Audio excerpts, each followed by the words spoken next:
Muito bem, nós vamos então dar continuidade ao nosso estudo do Livro dos Médiuns. Nós estamos no capítulo 6, Manifestações Visuais, e nas perguntas, que Kardec fez aos espíritos para desenvolverem, as perguntas sobre aparições, para desenvolverem melhor essa questão, tirando ali algumas dúvidas que eram apresentadas. Nós paramos na questão de número 29, que foi a que nós estudamos se por acaso a faculdade da vidência pode ser desenvolvida pelo exercício.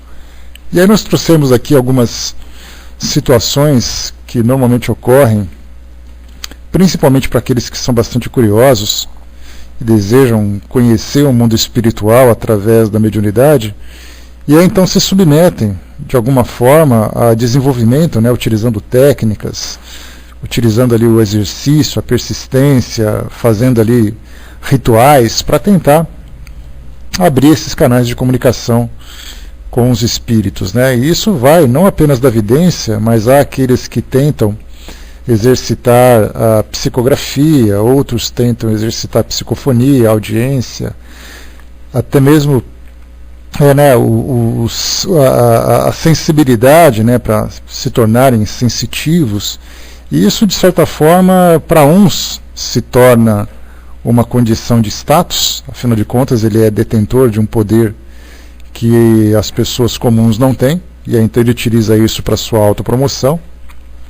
Outros utilizam dons, inclusive dons da cura também. A gente lembra que há aqueles que procuram realizar tratamentos espirituais, utilizando ali os seus artifícios, para poderem também se destacarem de alguma forma.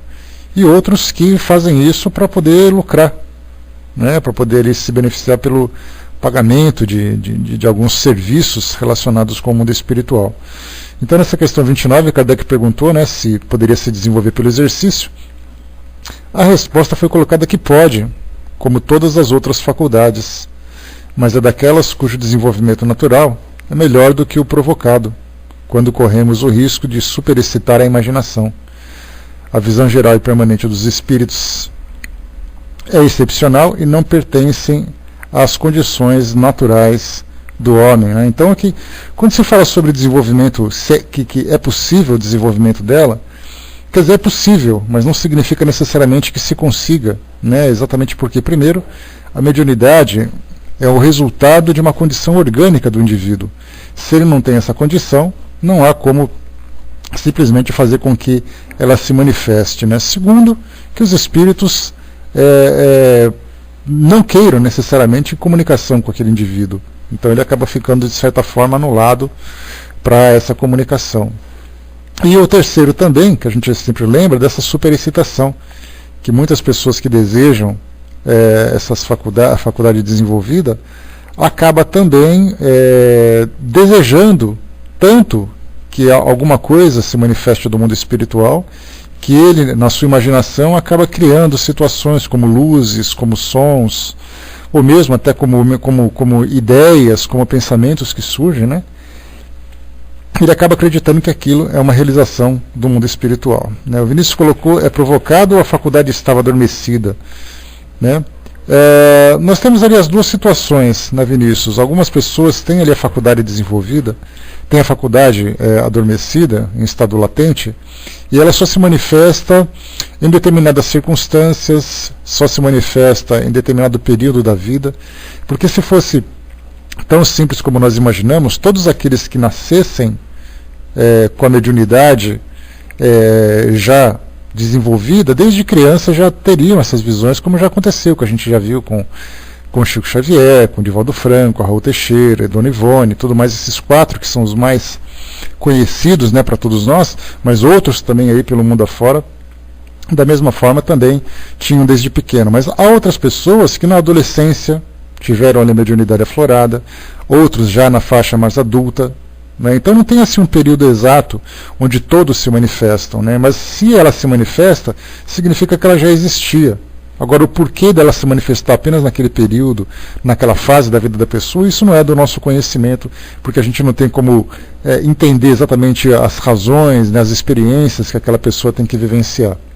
Então, se ele tem, acontece. Agora dizer assim, olha, eu não tenho absolutamente nada, então eu vou fazer com que aconteça. Não é assim que funciona, né? Infelizmente para muitos e felizmente para outros. O Braço colocou, já ouviu Divaldo Franco dizer uma vez que a mediunidade pode ser conquistada também.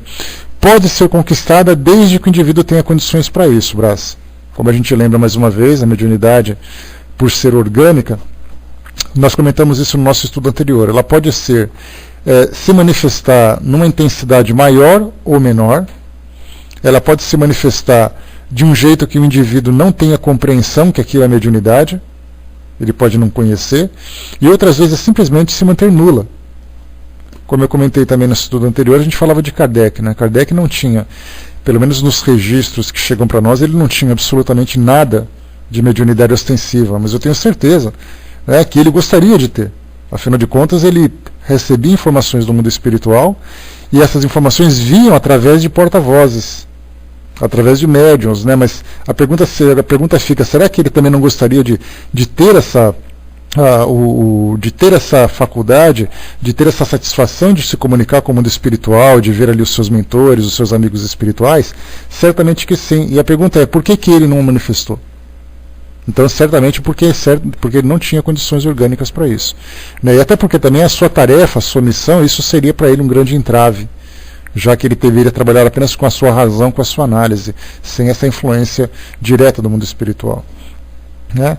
Na projeciologia, qualquer um pode obter resultados com vontade, exercício programado, né?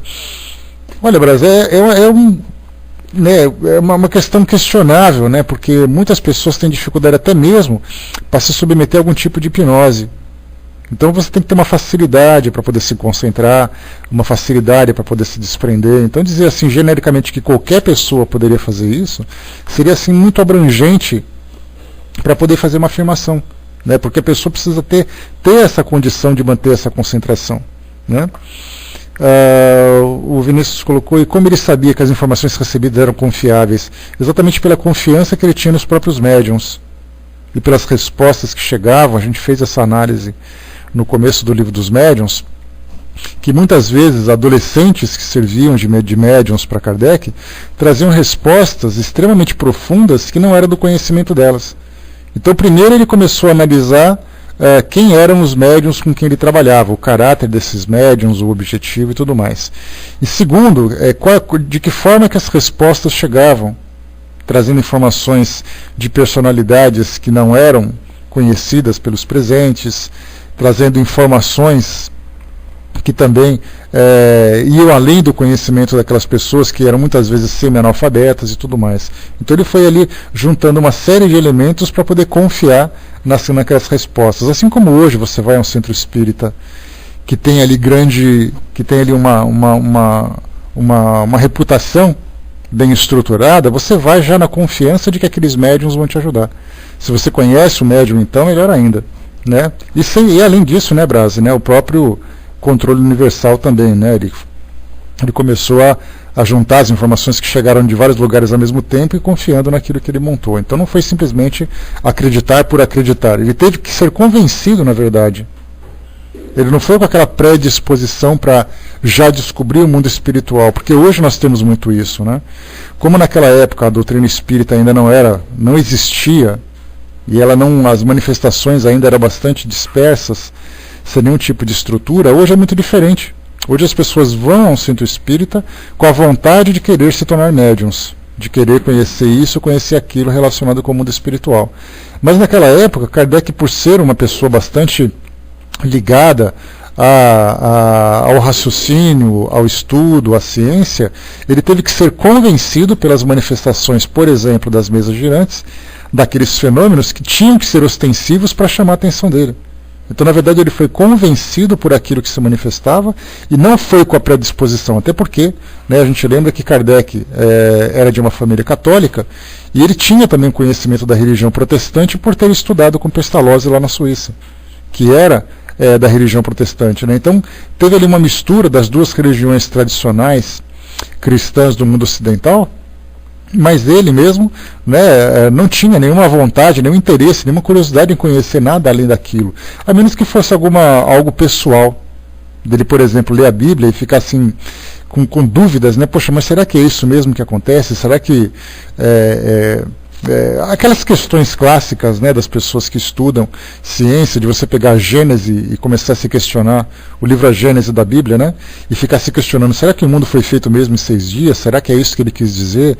Será que aqueles milagres que foram relatados por Jesus? Então esses questionamentos normais de quem estuda, que ele acabou então encontrando nesse veículo com o mundo espiritual, né, uma forma de tirar suas dúvidas. Bom dia, pessoal que chegou. Então vamos aqui para o item número 30, que é o que a gente vai entrar agora. Kardec pergunta aqui então, pode-se provocar a aparição dos espíritos?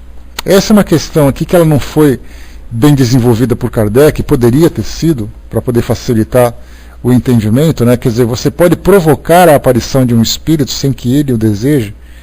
A resposta, pode-se algumas vezes, mas muito raramente. Ela é quase sempre espontânea. Para provocá-la, é necessário que possua uma faculdade especial.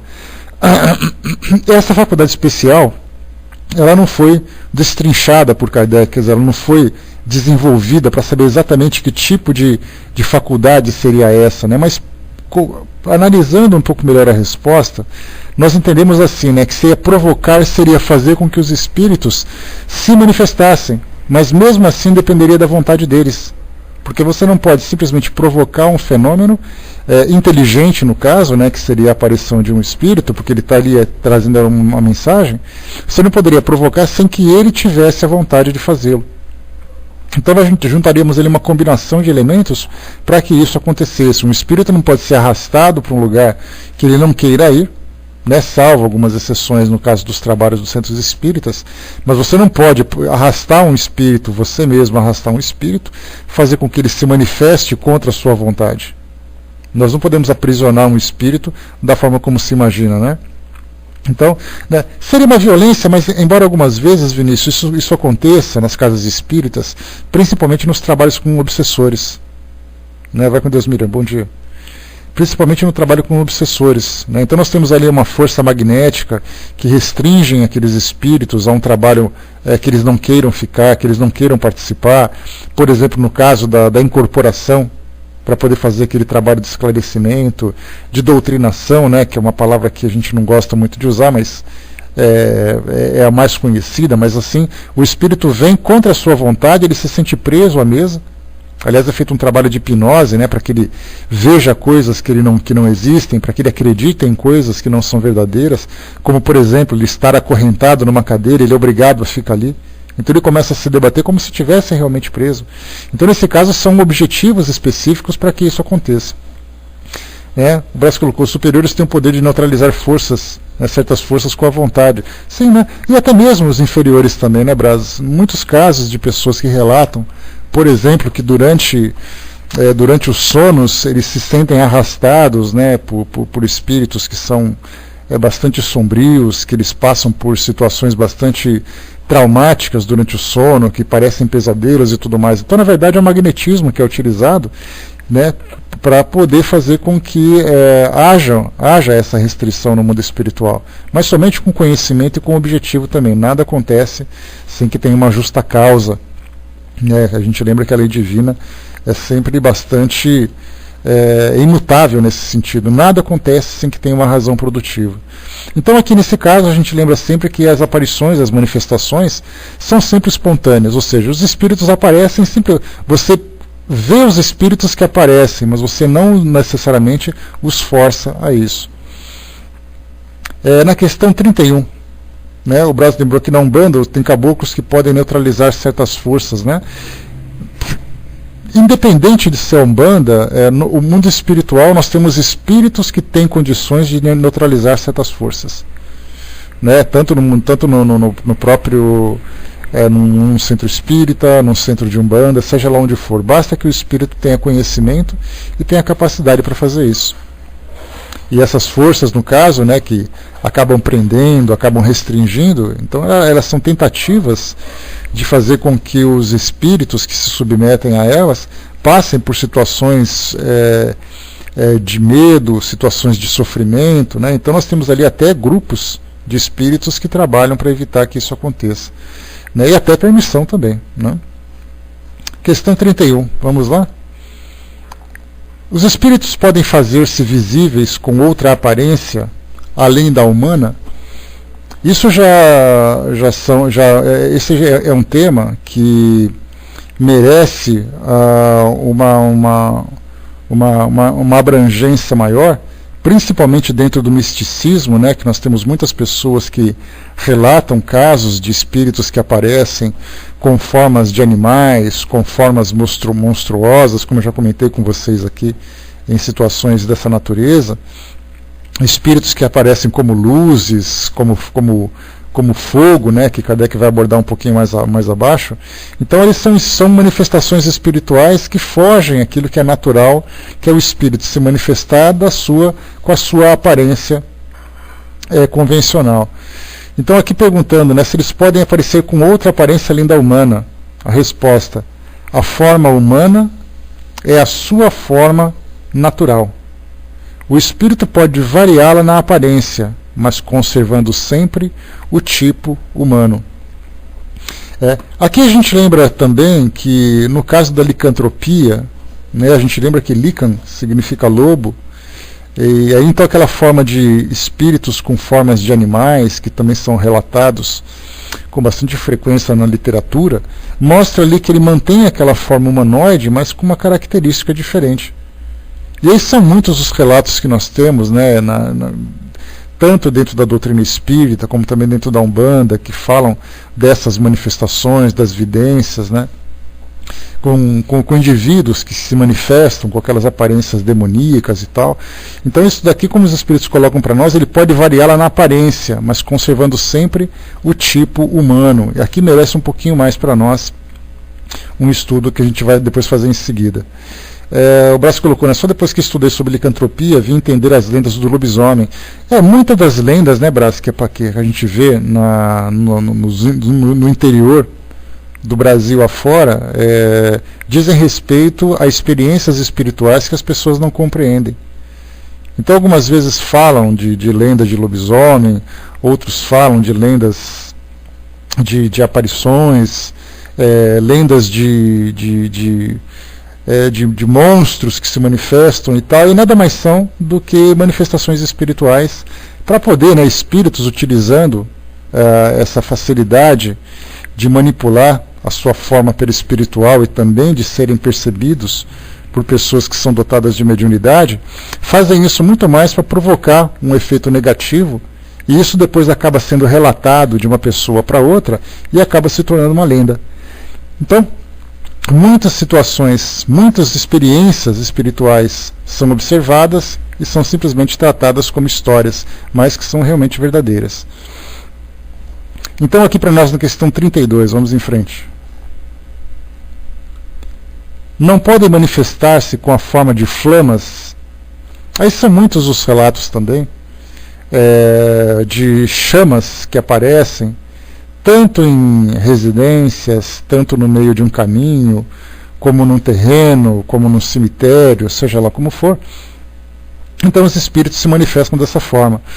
E aqui então a resposta é muito interessante, que mostra para nós que os espíritos podem provocar algumas vezes alguns efeitos visuais e até mesmo efeitos auditivos, efeitos sonoros, que nós não consideramos como sendo manifestações espirituais, mas que eles podem fazer, já que eles lidam com energia, já que eles lidam com fluidos, eles podem algumas vezes provocar alguns efeitos, que é o caso, por exemplo, de manifestarem-se em forma de flamas.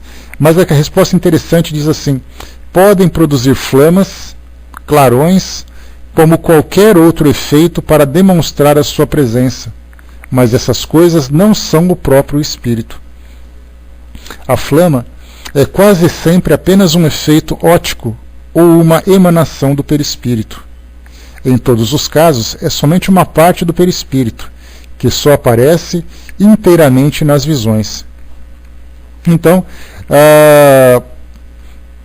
podemos imaginar o perispírito, que é uma estrutura que a gente não tem ainda uma definição clara para entender exatamente do que ele é formado, qual é exatamente a sua plasticidade, né? A gente entende que ele pode ser manipulado, mas a gente não conhece a substância propriamente dita. E o espírito, então, com a força do seu pensamento, ele pode expandir o seu perispírito, como a gente já colocou um pouco mais acima, no estudo que a gente já fez em outra reunião nossa, quando falava dos espíritos que se manifestam em forma de anjos, tendo aquelas asas luminosas em torno dele, ou mesmo os espíritos que se aparecem, principalmente para as pessoas das religiões tradicionais, como a católica, por exemplo, em que aparece com aquela auréola na cabeça, aquela luz, aquele clarão na altura da cabeça. E aí então a gente se pergunta, né, como é que ele pode fazer isso? Na verdade, isso é energia. É energia que se torna radiante do seu perispírito, que ele manipula, que ele provoca esse tipo de efeito, e então quando ele se manifesta, ele traz essa aparência. Então nós fazemos a nossa interpretação de acordo com a cultura que nós temos, de acordo com o nosso próprio conhecimento. Então isso pode se fazer de uma forma positiva, como esse caso que a gente já viu. Se eu vou me manifestar para alguém que segue uma religião tradicional, que tem uma determinada crença, é muito natural que eu transmita uma mensagem. No caso, se eu tenho interesse positivo, se eu tenho um interesse elevado, né, de convencê-la de alguma coisa, é natural que eu me manifeste com aquela aparência para poder sensibilizá-la pela sua crença. E aí então eu vou fazer com que alguns raios se expandam nas minhas costas em forma de asas, e as pessoas vão me ver e falar assim, nossa, acabei de ver um anjo. Sendo que na verdade são apenas raios que são emitidos. Para a gente poder ter uma ideia mais ou menos, para quem já viu algum documentário que mostre o Sol, a gente lembra que aquelas explosões solares acabam soltando, né, aquelas grandes massas de gases, né, aquela grande quantidade de gases que se expandem e provocam aqueles efeitos que são tão bonitos, né? E aí então quando a gente vê no perispírito é a mesma coisa. A gente vê que existe aquele fluido em torno do espírito que ele pode manipular de acordo com o seu conhecimento e também de acordo com a sua capacidade. É sempre importante a gente considerar isso. No mundo espiritual você faz se você sabe e se você pode. E também, né, como o Braz lembrou, se você tem permissão para fazer determinada situação. Porque não é simplesmente o mundo espiritual, no mundo espiritual não é um mundo sem lei. É um mundo que tem muito mais regras do que nós imaginamos. Aliás, muito mais regras do que o nosso mundo aqui. Porque para nós, uma das leis, por exemplo, que nos impedem de fazer aquilo que a gente quer, é a própria lei física. Em que o nosso corpo físico nos restringe para fazer uma série de coisas que nós gostaríamos de fazer. De você, por exemplo, invadir espaços, de você se transportar, de você fazer isso, né? Tudo isso para nós é fundamental. Então, no mundo espiritual, por terem essa liberdade, existem restrições que vão muito além daquilo que a gente compreende. Então nós temos ali, né, como vocês colocaram, no mundo organizado e que tem hierarquia, o Braz lembrou da privacidade, tudo isso é considerado. Não é o Deus dará, eu sou um espírito, eu posso fazer o que eu quiser.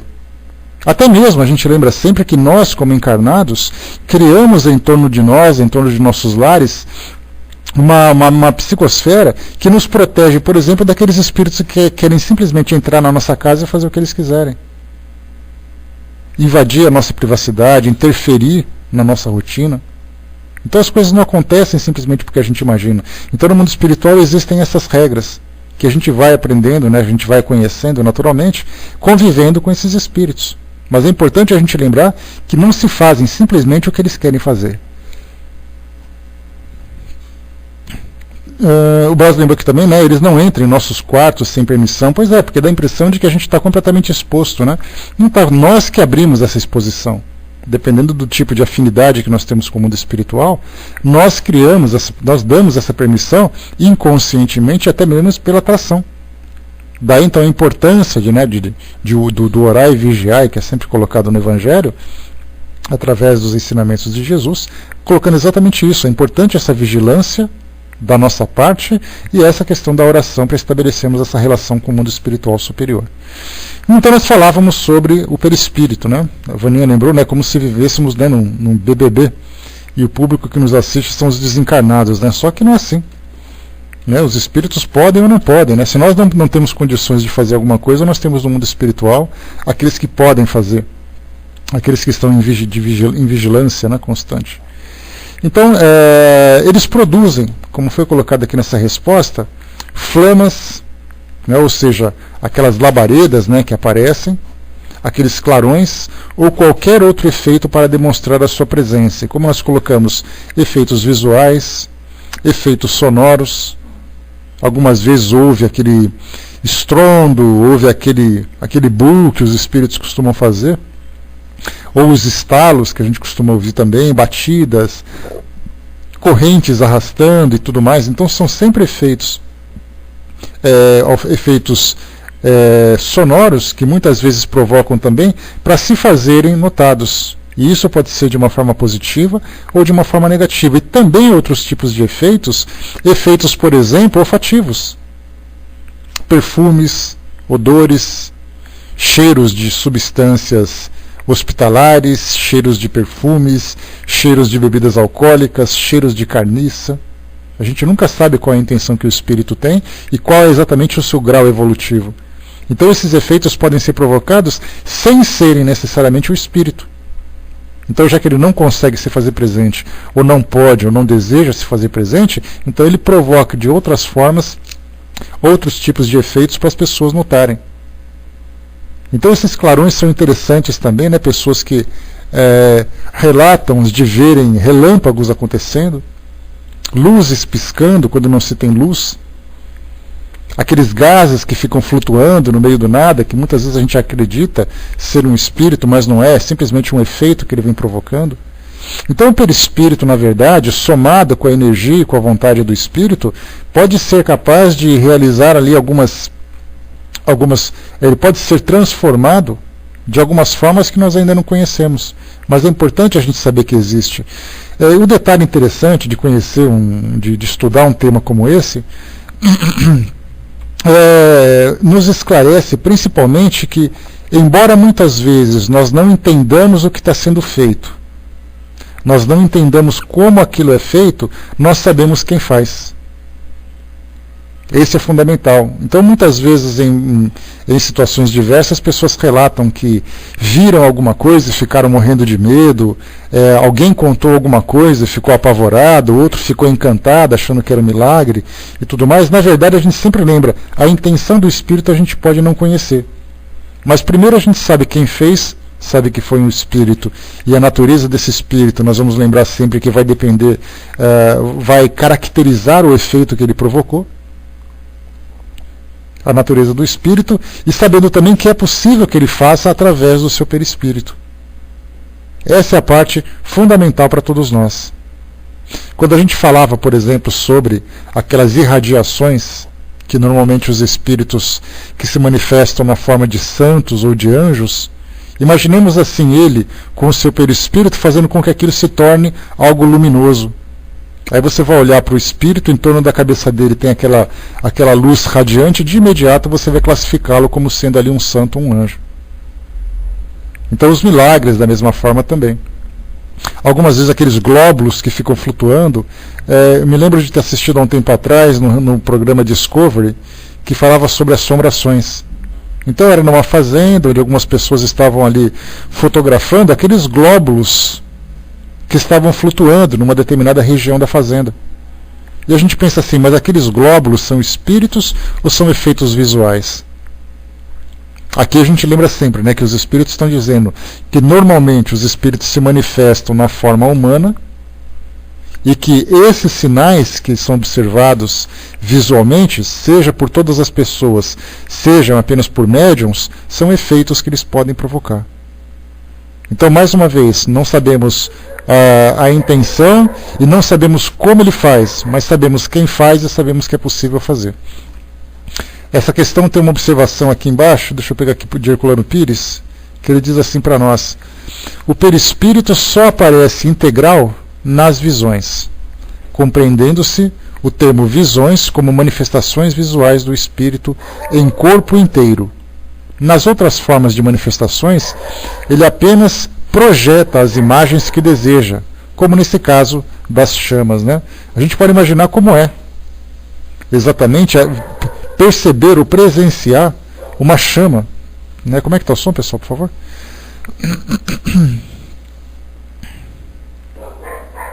Tá ok? Beleza, então obrigado. Então, como é presenciar uma chama dessa, né? Porque é muito fácil, mais uma vez eu já coloquei para vocês isso já em outras oportunidades que nós estudamos.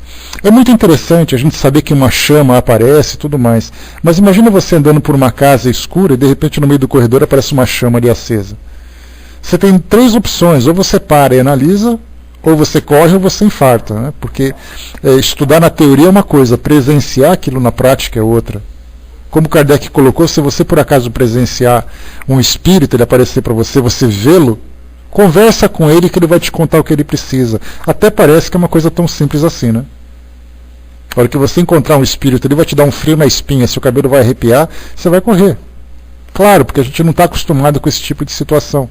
Mas agora que a gente sabe das possibilidades do que acontece, o espírito que se manifesta, se a gente tiver um pouco de equilíbrio naquela hora, um pouco de frieza, a gente pode lidar com a situação de um modo mais equilibrado. O Brás colocou, engraçado que Herculano Pires era muito coeso nas suas opiniões, né? Ele era um grande estudioso, né, Brás? Sabia do que falava, tinha muito conhecimento também. Na questão 33, né? Bom dia pessoal que chegou.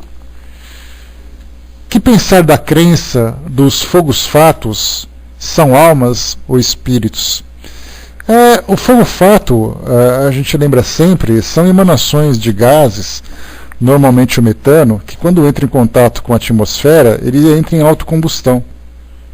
E aí então ele forma, né, aquela chama azulada normalmente, que acontece nos lixões, que acontecem em cemitérios, exatamente porque ali nós temos compostos orgânicos em decomposição.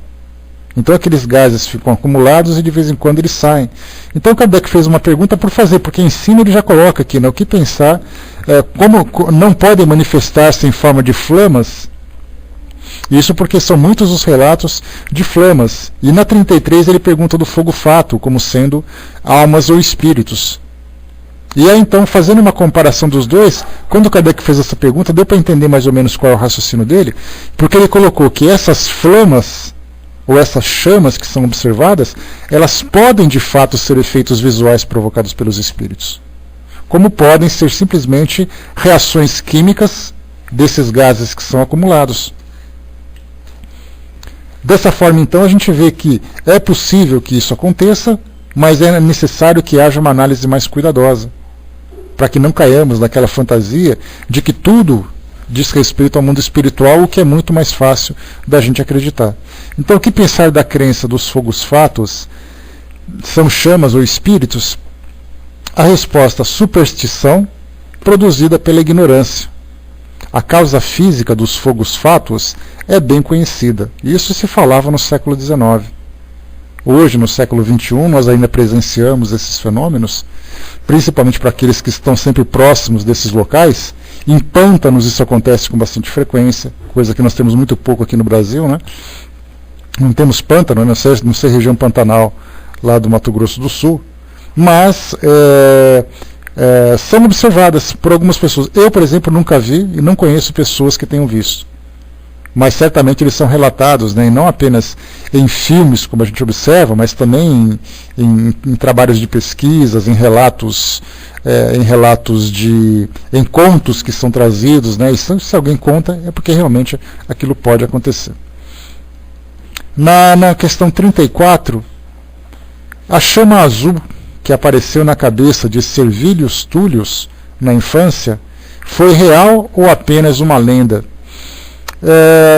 Voltando aqui embaixo um pouquinho nos comentários de Herculano Pires, ele traz para nós aqui uma referência. Ele diz assim então que Sérvios Túlios foi o 6º rei de Roma, do ano de 578 a 534 a.C., nasceu escravo de Tarquínio Prisco, que o fez educar e sucedeu a ele no trono por decisão popular. Ampliou Roma, aumentou as muralhas, estruturou as classes e realizou grandes obras. Era um predestinado. Aqui nesse relato conta que na infância ele era chamado de Sérvio Túlio, né, na nossa linguagem aportuguesada, né, no nosso português. Então Servílios Túlios, como era chamado naquela época, ele então, quando criança, foi notado por algumas pessoas aquela chama azul em torno da sua cabeça.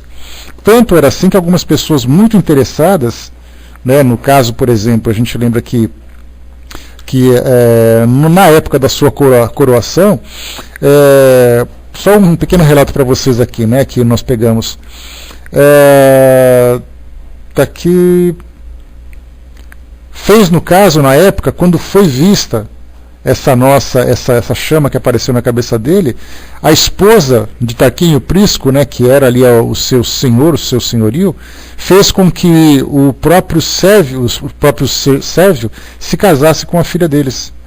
Exatamente porque sabia que ele era um predestinado a se tornar um grande imperador, e o que realmente o foi e acabou sucedendo depois o rei. Um escravo que sucedeu o rei.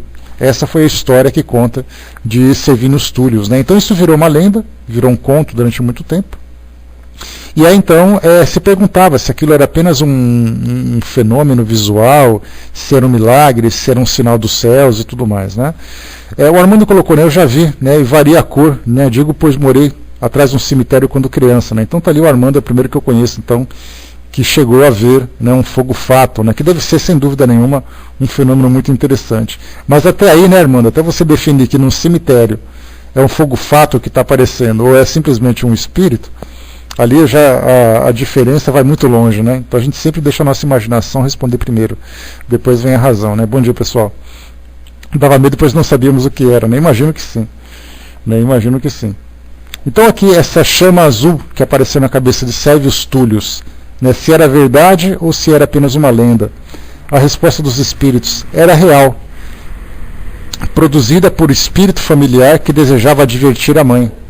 Esta, médium vidente, percebeu uma irradiação do espírito protetor de seu filho. Alguns videntes variam de grau no tocante à percepção, como os médiuns escreventes variam na escrita. Enquanto essa mãe via uma chama, outro médium poderia ver o próprio espírito. Aqui um comentário interessante desse espírito, que responde para nós essa questão, fala sobre a variedade dos médiuns. E essa variedade é como se fosse um músico. Né? Podemos imaginar assim, através das artes, nós temos aqueles que são os mais talentosos, que são capazes de fazer grandes composições, de fazer ali, desenvolver grandes obras, né, através dos instrumentos musicais, como nós temos aqueles que são comuns, e são aqueles também que tentam, que se esforçam, que embora apresentem ali algum pequeno resquício de talento, não conseguem realizar muita coisa. A mesma coisa acontece com relação à mediunidade. E nesse caso, que foi colocado, a percepção de um determinado fenômeno, quando não é um fenômeno físico, é um fenômeno que acontece, que é percebido por médiuns, ele pode ser interpretado das mais diversas formas.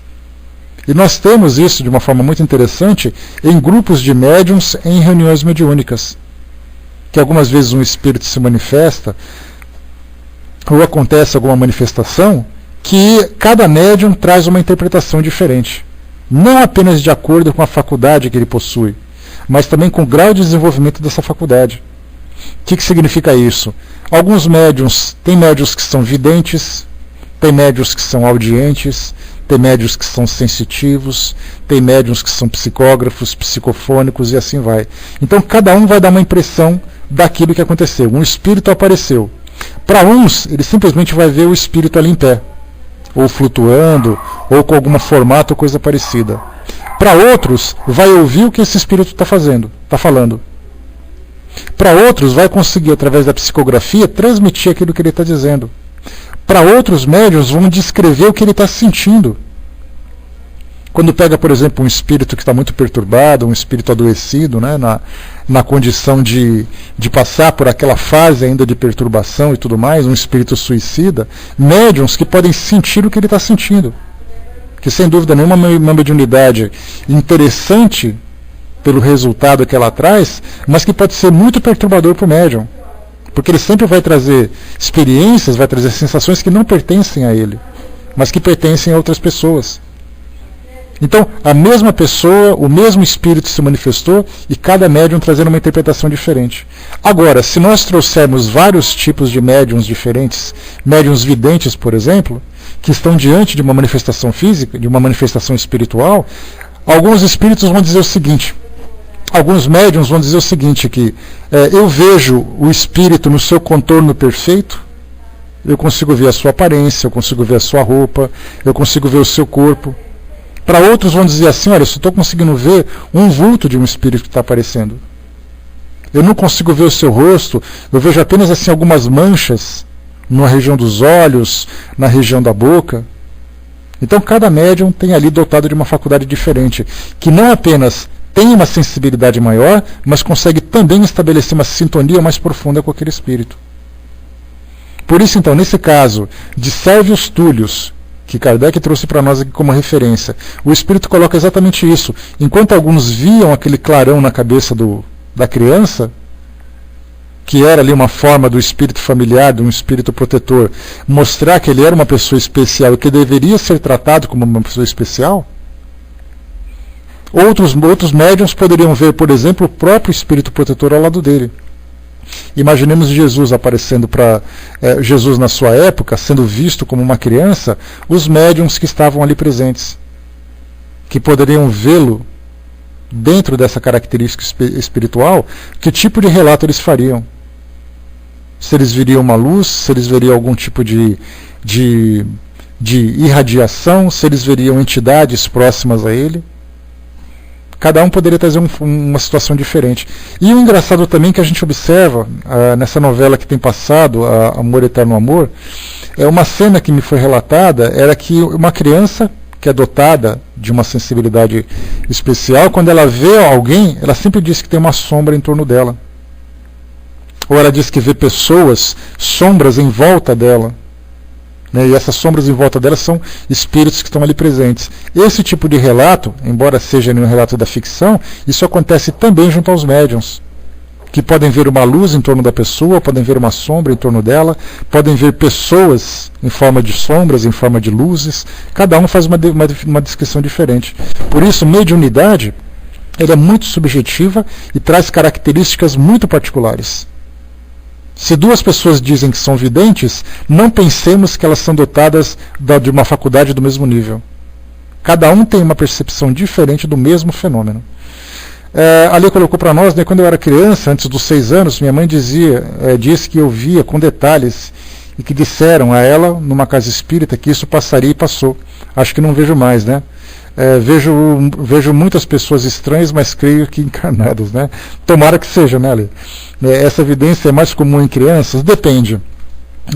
Os relatos que são trazidos para nós é o seguinte: as crianças, pelo fato de estarem muito mais próximas do mundo espiritual do que nós, e essa não é uma colocação que vocês devem levar ao pé da letra, mas é que pelo fato das crianças ainda estarem envolvidas com aquele pensamento do mundo espiritual, não preocupadas, por exemplo, com a rotina que nós temos do nosso dia a dia, não preocupar com as preocupações que nós temos hoje, a criança tem um pensamento muito mais ligado ao mundo espiritual do que a gente. Exatamente porque elas, recém-chegadas do mundo espiritual, ainda vivem aquela mesma atmosfera. Até mesmo pela sua fragilidade, pela sua inocência também. Conforme a gente vai amadurecendo, organicamente e também psicologicamente, essa maturidade faz com que a gente assuma responsabilidades que vão nos desvinculando do mundo espiritual. Para algumas pessoas, isso pode desaparecer com o tempo. Para outras pessoas, isso pode se intensificar com o tempo. Cada um de acordo com o compromisso espiritual que tem. Já tive caso na minha família também, vocês já se lembram desse relato, né? Uma priminha minha via espíritos que a ameaçavam. Era ali um espírito obsessor. E aí então foi feito um relato, né? Foi feita uma consulta com homeopatas e tudo mais, que eram espíritas que orientaram não apenas um tratamento para equilibrá-la emocionalmente, mas também para fazer, né, um trabalho de evangelização e tudo mais. E essa evidência que ela tinha simplesmente desapareceu. Assim como tantos outros jovens, adolescentes que passam por essa fase, quando há ali a eclosão da mediunidade, que é uma fase extremamente problemática para muitos adolescentes, porque como se não bastassem os hormônios ali que estão em ebulição, ainda desenvolvem essa faculdade. Aí ele começa então a fazer um estudo, a fazer um trabalho de reequilíbrio, e aí então simplesmente desaparece. E muitas pessoas que eram médiuns da adolescência não manifestam mais nenhum resquício de mediunidade durante a sua fase adulta. Então isso é bastante comum também acontecer. Ali colocou também, segundo minha mãe, isso acontecia corriqueiramente, né, em vários lugares diferentes.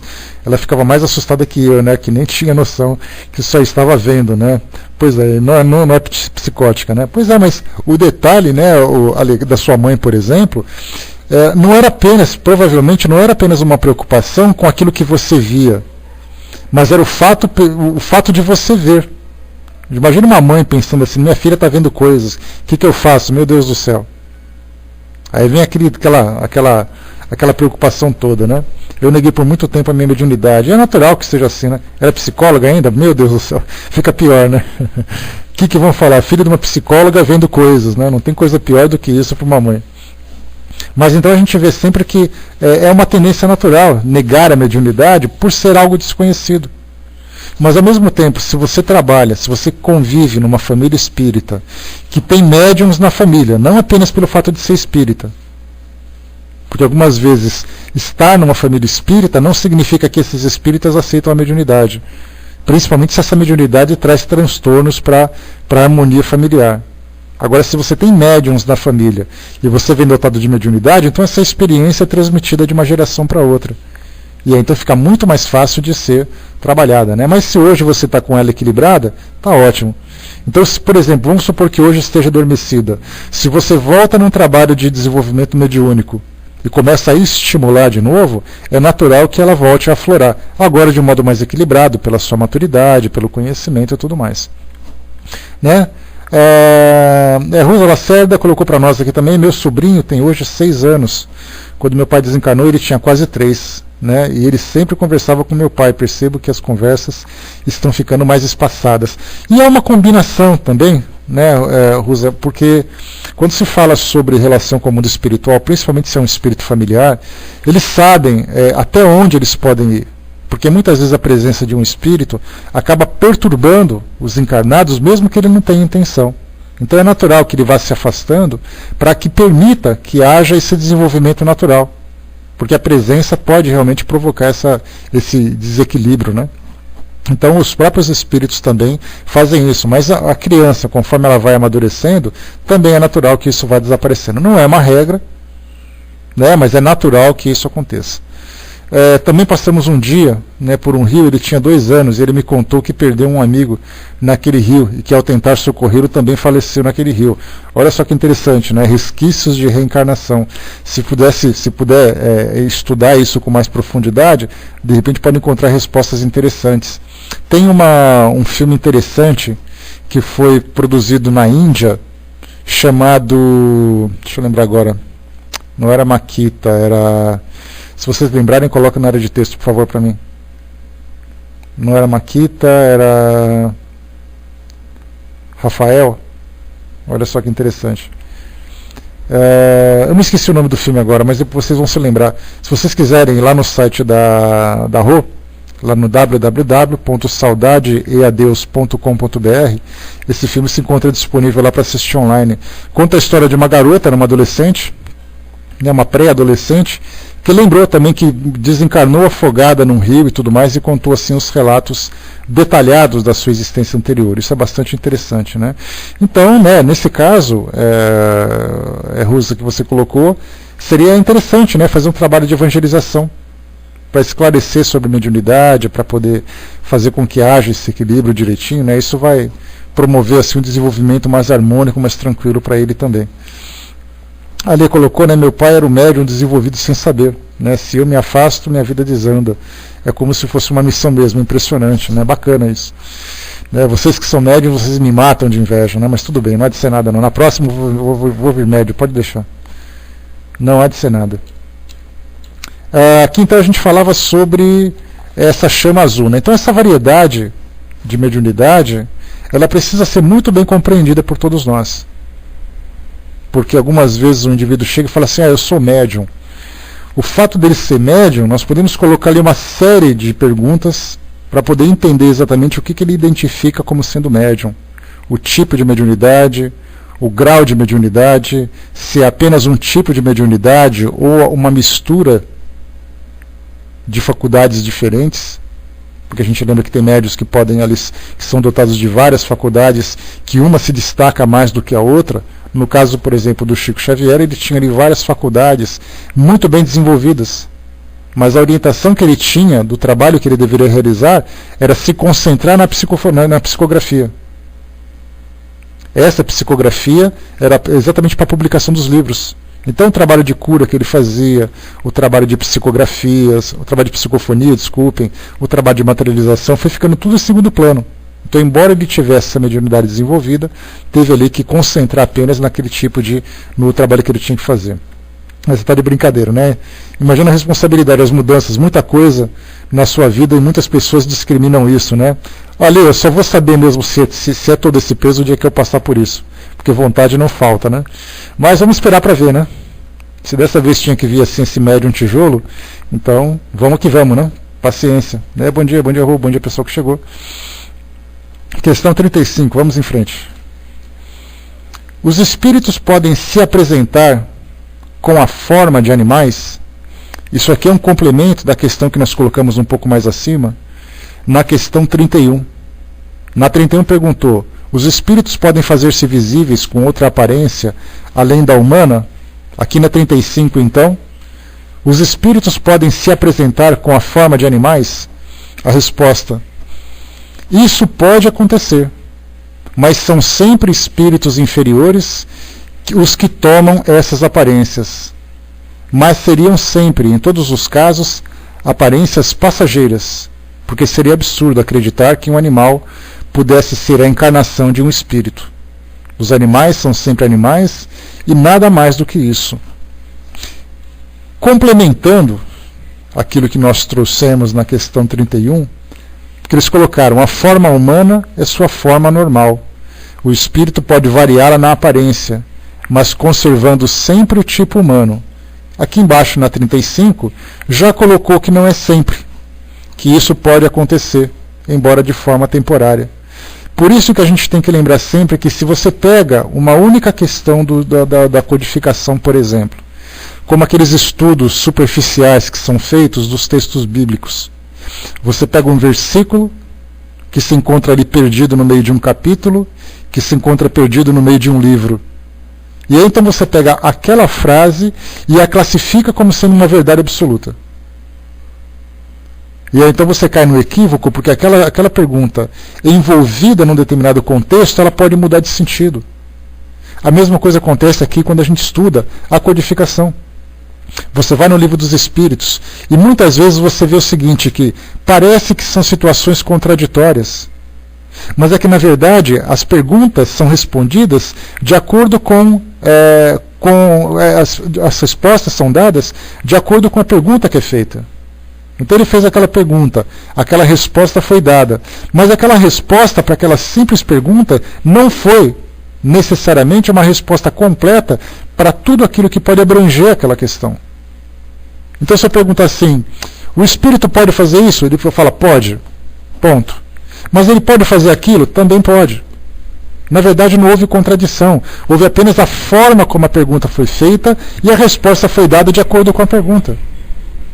Então lá em cima falava que era sempre na forma humana, aqui está dizendo que poderia ser na forma de animais. Isso mostra o quê? Que os espíritos podem se manifestar trabalhando o seu perispírito, isso segura aí, né? Trabalhando o seu perispírito de acordo com a sua intenção.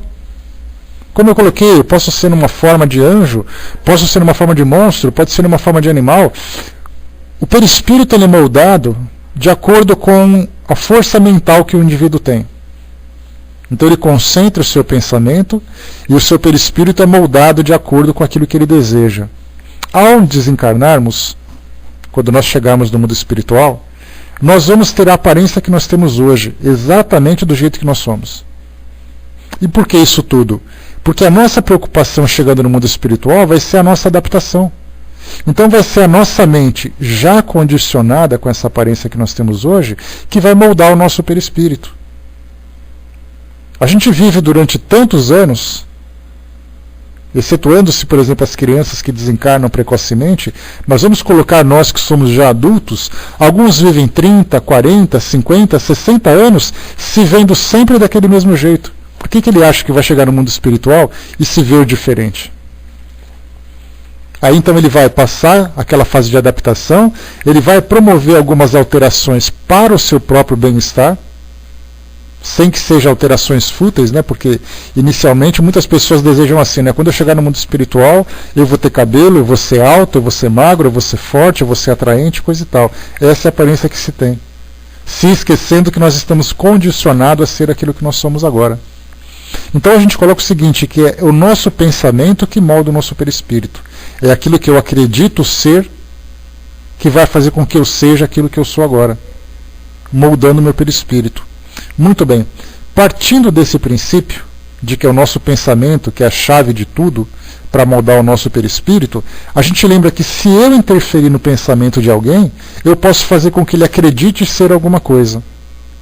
Ou mesmo eu, pela força da minha vontade, posso criar uma determinada aparência, uma determinada forma. O Braz lembrou aqui, né, Braz, que pode rejuvenescer a partir do momento em que ele já está adaptado no mundo espiritual. Então ele pode, como eu disse para vocês, promover algumas mudanças. Mas de imediato ele vai ser aquilo que ele é. Ele vai chegar, por exemplo, com deformações provocadas por doenças que porventura ele tenha tido, por deficiências físicas, por situações, por hábitos que ele possui. Então aquele indivíduo, por exemplo, que desencarna com câncer de pulmão, ele vai chegar no mundo espiritual com falta de ar. Exatamente porque a sua mente está condicionada a conviver com aquela doença. Aí então ele vai fazer um trabalho psicológico para poder modificar o seu modo de pensar, para poder eliminar os resquícios daquelas sensações que a doença provocava. Se é capaz dele se reabilitar no mundo espiritual pelo condicionamento mental que ele vai trabalhar, ele pode também promover mudanças na sua aparência. Então, na verdade, o perispírito é moldado com aquilo que você produz na sua mente. Nesse caso, quando fala, por exemplo, de forma de animais, alguns espíritos é feito um trabalho de hipnose. A hipnose, a gente lembra, não é aquela coisa de você sentar num consultório e ficar com o reloginho pendurado na frente e você olhando. A hipnose significa eu insistir tanto no modo de pensar, fazer você acreditar que aquilo é verdade. E eu coloco para você, né? Você, por exemplo, chega um obsessor para um espírito que acaba de desencarnar e diz para ele assim, né, você é cego, você não consegue ver. Dependendo do grau de influência que esse obsessor tem sobre aquele indivíduo, esse indivíduo acaba acreditando realmente que ele ficou cego. Eu acabei de fazer uma mágica e você não vai enxergar nunca mais na sua vida. E eu faço aquela intensificação com esse modo de pensar, que aquele indivíduo acaba acreditando de fato que ele é cego. Jesus fazia isso na sua época. Não fui eu que te curei, foi você. Como é que ele fez isso tudo? Fazendo com que o próprio potencial do espírito se manifestasse de uma forma de cura. Mas como acontece no mundo espiritual inferior, isso pode acontecer também de uma forma negativa. E muitas vezes eu posso falar para o indivíduo, você já não é mais um homem, você vai se transformar num animal. E eu começo a condicioná-lo de tal forma que ele acredita ser aquele animal e o seu perispírito se transforma naquilo. Ele não se transformou num animal, mas ele fez com que a sua mente produzisse no seu perispírito essa deformação. Por isso que acontece. Né? Muito bem influenciado, né, Francis? Porque, na verdade, a gente lembra sempre que, nos casos da obsessão, por exemplo, se você falar sobre a depressão, muitos processos obsessivos fazem com que o indivíduo acredite estar passando por aquela doença e ele se torna depressivo. Ou seja, é uma influência intensa que faz com que o indivíduo acredite naquilo tudo. Então, é esse tipo de influência que acaba sofrendo.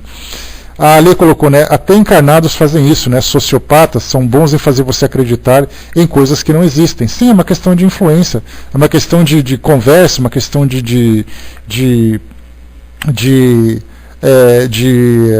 interferência no seu pensamento.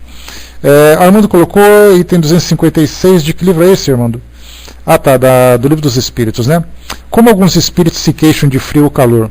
lembranças do que sofreram durante a vida, algumas vezes tão penosa como a própria realidade. Frequentemente é uma comparação que fazem para exprimirem sua situação. Quando se lembra do corpo, experimenta uma espécie de impressão, como quando se tira uma capa e algum tempo depois ainda se pensa estar com ela. Ou quando você está na piscina, né? Para quem era adolescente, vocês se lembram? Ia para a praia, ia para a piscina e coisa e tal. Quando você ia dormir, você estava flutuando no colchão. Quem nunca passou por uma situação assim? Então, nesse caso, a gente lembra sempre.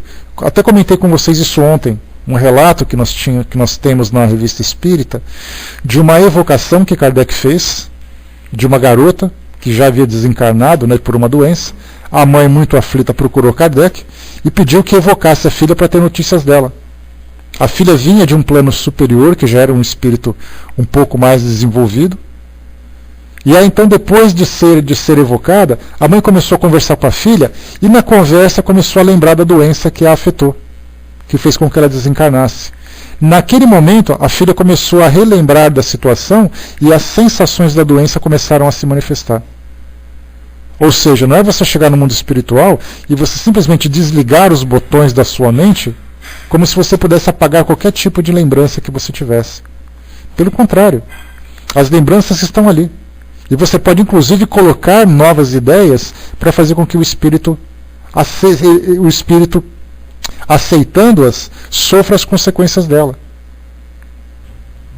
Algumas vezes fala assim, olha, você está com um buraco no seu estômago, ele está sangrando muito, você vai sofrer. Se é um espírito que tem uma mente fraca, e normalmente é a maioria que passa por isso, é um espírito que não tem crença nenhuma, é um espírito vicioso, é um espírito que não é mau necessariamente, mas é um espírito que mentalmente ele pode ser influenciável. Era um espírito que, durante a sua existência física, acabou sendo influenciado por amigos, para a bebida, para as drogas, para comportamentos dessa ou daquela natureza. Então ele pode ser manipulado com facilidade. E ele chega no mundo espiritual, ele acaba sendo subjugado por mentes mais poderosas, que não apenas são muito mais intensos no seu modo de pensar, mas também têm conhecimentos para isso, fazem com que o espírito acredite em coisas que não dizem respeito a ele. Daí então, mais uma vez, os espíritos podem se apresentar com a forma de animais?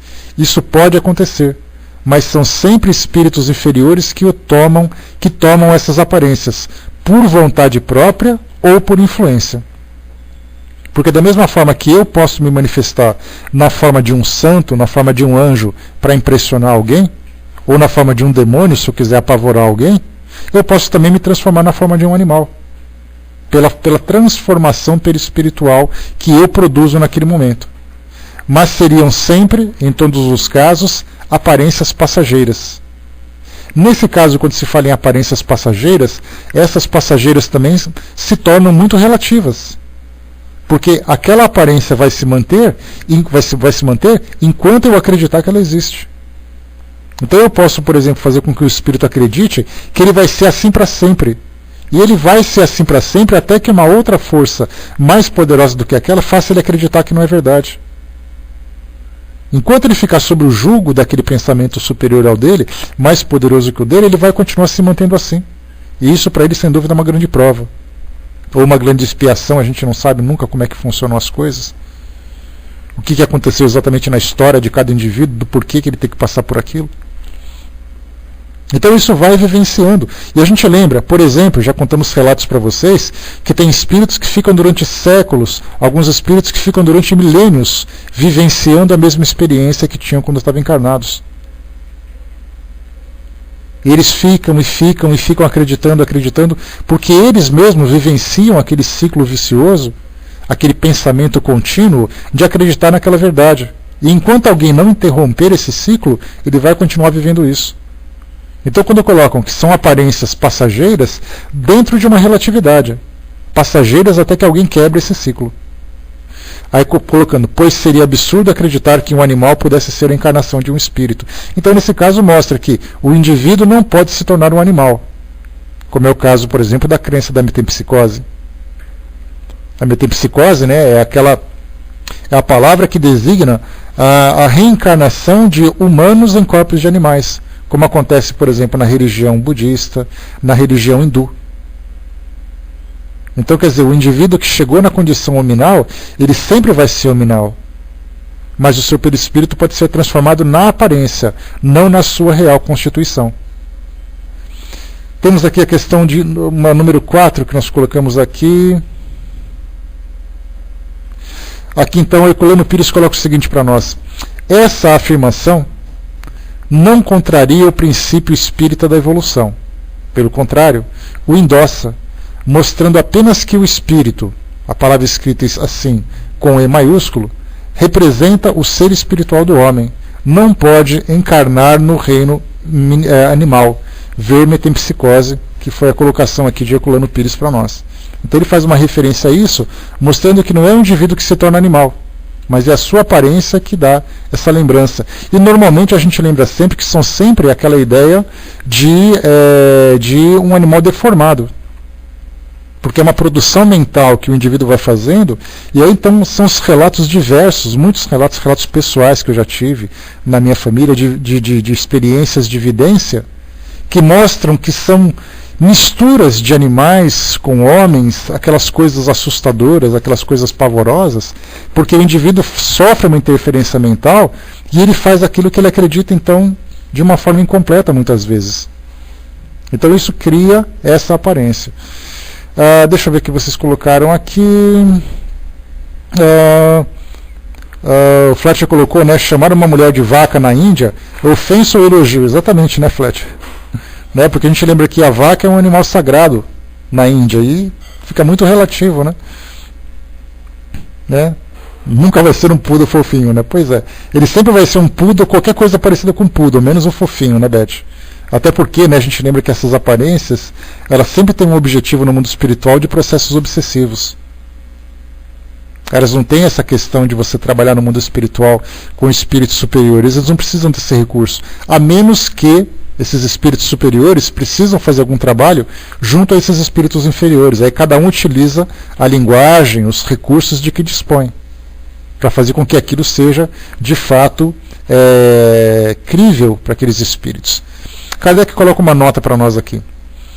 Somente a superstição pode levar a crer que certos animais são encarnações de espíritos. É necessário ter uma imaginação muito condescendente ou muito impressionável para ver algo de sobrenatural nas atitudes, às vezes um pouco estranhas, que eles tomam. Mas o medo frequentemente faz ver aquilo que não existe. Aliás, o temor nem sempre é a fonte dessa ideia. Conhecemos uma senhora, por sinal muito inteligente, que estimava demais um gato preto, acreditando que ele possuía uma natureza superanimal. Nunca, entretanto, ouvira falar de espiritismo. Se o tivesse conhecido, compreenderia o ridículo da causa de sua predileção, pois a doutrina lhe provaria a impossibilidade dessa metamorfose. Aqui é só um comentário, um complemento que Kardec faz, e para nós aqui, nos tempos de hoje, a crença na reencarnação no corpo de animal é algo muito fora da nossa realidade. Mas naquela época, por ser na Europa, por ter uma influência do continente indiano, isso tinha uma visão diferente. Então o comentário de Kardec para nós aqui até poderia ser dispensável, mas ele é interessante para a gente complementar aquilo que o pensamento da época trazia. Então nós temos hoje pessoas que dizem assim: nossa, meu cachorrinho parece gente. Isso é bastante comum a gente falar isso, né? Porque eles fazem coisas que algumas vezes surpreendem, né? Pela inteligência, pela habilidade, pela perspicácia, né? E tudo mais. E aí então as pessoas falam, muitas vezes brincando, falam: nossa, ele foi gente em encarnação anterior. Isso é uma brincadeira. Mas muitas pessoas levam a sério, principalmente no mundo oriental. Né? O Fletcher lembrou aqui que no aeroporto de Miami tem muitos que acham como burros, né? Pois é. Aí já é uma deformidade, né, Brás? Não, o Fletcher, infelizmente. Já é uma distorção da realidade, infelizmente. Né? A Essência colocou, né, se me chamarem de vaca, eu chamo de boi, né? Cada um na sua, né, na Essência. Então, o que nós vemos aqui, né, dessa ideia que é trazida para nós, o resumo disso tudo é a plasticidade do perispírito agindo sob a influência do pensamento.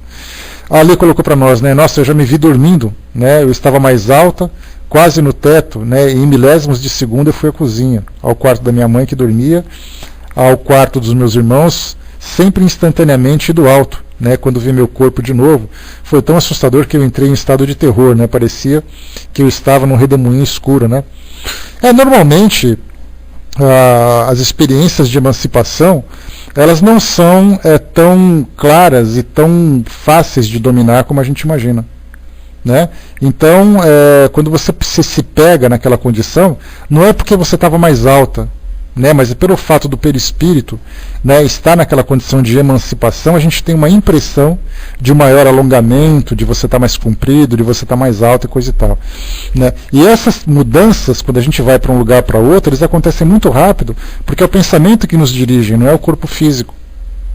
Então tem pessoas que acordam, por exemplo, com aquele susto, como se estivessem caindo. Você dá aquela levantada correndo e fala, nossa, parecia que eu estava caindo. Na verdade é o perispírito que algumas vezes de súbito volta para o corpo no momento em que ele se deu conta que estava em emancipação. Isso acontece bastante, né?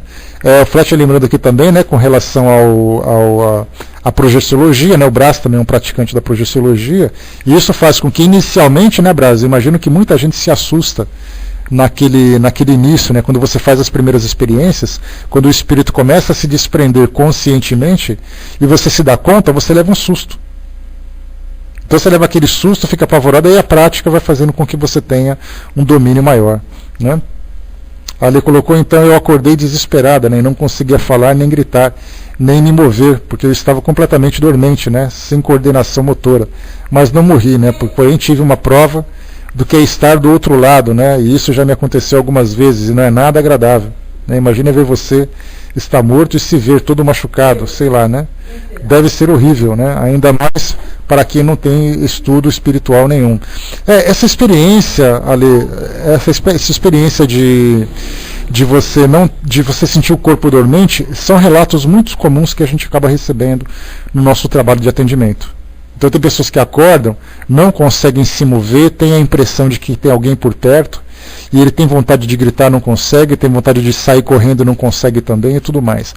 Esse é um fenômeno que acontece normalmente pela emancipação, porque muitas vezes quando você se desprende e você começa a retornar para o seu corpo, algumas vezes a consciência desperta antes da conexão completa do corpo. Então você desperta, mas o seu perispírito está começando a se realojar, digamos assim, no seu corpo físico. Então você acorda, você sabe que está ali, mas você não consegue. Nesse momento, normalmente a gente orienta o seguinte, olha, faz o seguinte, faz uma prece, fecha os olhos, relaxa, espera alguns instantes que logo isso volta ao normal. Quando acontece num processo obsessivo, que isso pode acontecer também, os espíritos conseguem promover esse tipo de desprendimento para uma obsessão, quando você volta para o seu corpo físico, normalmente você tem a impressão de que você está sendo observado. E normalmente está sendo observado. Mas isso pode ser também efeito da alucinação. Então alguns estudos já foram feitos dentro da doutrina espírita mostrando exatamente isso. É esse processo de emancipação e de recolocação. E nessa recolocação, nesse retorno do espírito, por não estar completo, você não tem domínio do seu corpo físico. Mas isso passa rápido, né? Só que aquele momento de pavor que acontece naquela hora é algo que você não consegue explicar. Tá, racionalmente você sabe que demora um pouquinho, mas eu quero sair daqui de qualquer jeito. Então é só tranquilizar, ficar com calma, que isso isso vai naturalmente se ajustando, né? Deixa eu ver o que vocês colocaram também aqui. A Rosa Lacerda colocou para nós lá em cima, né, que e também aconteceu isso, visitei minha mãe e minha filha que moravam num outro bairro, só que me assustei, achei que não ia mais voltar para o corpo, né? Aí peço ao meu marido que me acorde, porque eu achava que gritava e ele me ouvia, né? Pois é. E ele me disse que estava dormindo tranquilo, né? Tranquila para ele, né? É por isso que aquela história, para a gente poder fechar, aquela história quando a gente fala do desencarne, uma pessoa que desencarna, você fala assim, nossa, mas ele desencarnou feito um passarinho, né? Lembrando as palavras de Richard Simonetti. E na verdade a gente lembra sempre assim, que a aparência do desencarne não reflete a condição do espírito. Aparentemente você pode ter tido um desencarne tranquilo. Ele desencarnou quando estava dormindo, foi uma coisa tão tranquila que quem dera todo mundo pudesse ter um desencarne assim. Mal sabe a condição em que o espírito se encontra. Porque a aparência física não reflete a condição do espírito, a condição moral do espírito. né? Então, por isso, sempre, né, a preocupação que a gente tem que ter de esclarecer com relação às condições espirituais, com relação aos fenômenos. Quer dizer que sofremos depois do desencarne? A passagem de Raul Teixeira diz assim para nós, né, tal vida, tal morte. Se você é um indivíduo que teve uma vida turbulenta, normalmente isso se reflete no seu modo de desencarnar. Então é sempre a preocupação que a gente tem de manter o nosso equilíbrio, a nossa serenidade, manter sempre a nossa religiosidade em dia, digamos assim, porque a religiosidade é que nos permite uma harmonia com o mundo espiritual. Então, dependendo do seu caráter, dependendo das suas viciações, dependendo dos seus medos, dos seus receios, isso tudo reflete no seu modo de desencarnar. Então, aqueles que se desencarnam com mais tranquilidade são aqueles que tiveram realmente uma vida edificante, que tiveram conhecimento e tudo mais. Então, tudo isso vai refletir naquilo que nós produzimos no nosso cotidiano. Beleza, pessoal? Podemos fechar por aqui? Pois é, né? Eu também, Francis, pelo sim, pelo não, eu prefiro que a porta seja essa, né? Que não seja uma porta dolorosa, que não seja num hospital, que não seja num acidente, que não seja nada. Vai ser um problema a menos para resolver, digamos assim, né? Então nós fechamos por aqui, meus amigos, as perguntas. Nós estamos então aqui nas perguntas sobre as aparições. E agora aqui no próximo item que a gente vai estudar, vai ser o ensaio teórico sobre as aparições, o item número 101, que Kardec agora traz para nós, né, algumas explicações sobre tudo aquilo que foi perguntado junto aos espíritos, né? São aqui alguns itens que são bem interessantes da gente abordar. E por isso, a gente vê quanto tempo nós estamos estudando essas perguntas. Já são ali 4, 5 reuniões que a gente tem feito abordando esses temas. E quanta coisa a gente conseguiu tirar dessas orientações. Até mesmo, eu lendo, por exemplo, quando eu faço a leitura do livro dos médiuns para estudar ou qualquer outro tipo de livro, você lê e você pensa durante alguns segundos, porque as ideias não vêm. Quando a gente faz um estudo, participando de um grupo de estudo, nós temos condições, isso acontece de uma forma muito natural, muito espontânea, a gente consegue lembrar de coisas, pegar exemplos que vocês vivenciaram, trocar experiências, trocar ideias, e o quão rico ficam esses estudos. Por isso é importantíssimo não apenas ler uma obra, é importante nós estudarmos uma obra para destrincharmos, assim seria como se pegássemos uma laranja e apertássemos assim até sobrar só o bagaço dela. E mesmo assim, se nós pegássemos esse tema e participássemos de outro grupo de estudos, nós ouviríamos outras abordagens, outros exemplos, outras histórias. Então, quanta coisa ainda tem para aprender. Alguém que diz para você assim, eu já estudei 5 vezes o livro dos médiuns, não quer dizer muita coisa não. Não quer dizer muita coisa porque ele pode ter estudado sempre do mesmo ponto de vista. Se ele pegar ali 10 grupos diferentes, ele terá 10 visões diferentes daquele mesmo assunto. E a riqueza que se tem dos estudos que a gente promove. É isso que é muito bacana. Sem dúvida, Beth, sem dúvida. Por isso que é fundamental. Algumas vezes tem coisas que eu leio, antes de vir para o nosso estudo, por exemplo, eu faço a leitura, uma prévia daquilo que a gente vai estudar, e vem assim algumas ideias. E de repente, quando eu venho para cá, as minhas ideias mudam completamente porque as coisas vão se desenvolvendo por um outro lado. E tudo isso como consequência do estudo que a gente faz. Muito bacana, realmente. Até com filme assim, pois é. Até com os filmes são assim também. Então a gente fecha por aqui, pessoal, o nosso trabalho. Eu vou passar para a nossa amiga Beth, que vai fazer o encerramento para nós, depois a gente volta. Lembrando que amanhã, na última quinta-feira do mês, é nosso tema livre.